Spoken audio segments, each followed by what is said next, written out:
This is your North Coast Neighborhood Forecast.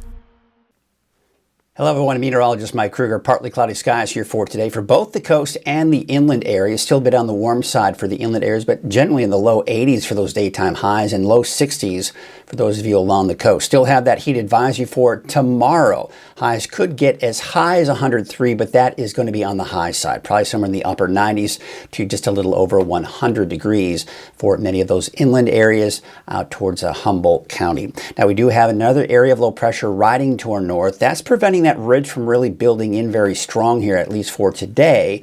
But by tomorrow, that'll be out of here, and that high pressure really builds back in. There you can see some of the clouds that we will see throughout the day. We'll call it partly cloudy for both the coast and the inland areas here through this afternoon. And then by tonight, just some of the typical fog that we will see, especially for Humboldt County, Humboldt Bay, working its way down onto the Highway 101 corridor southward. There's a marine forecast for your Thursday. There you can see those winds will be from the north.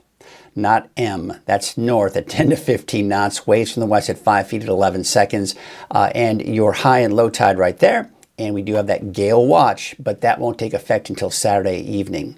All right, so let's take a look at your North Coast neighborhood forecast. Temperatures are, as you can see here, for the inland areas are getting close to 100 degrees in some spots here, but places like Ferndale, Rio Dell, generally staying in the 60s, although on Friday, in the low 70s. 70 for a high today in Blue Lake. You could get up to about 100 degrees in Hoopa on Friday, with temperatures dropping back down to the 80s by Saturday and into the second half of the weekend and early next week.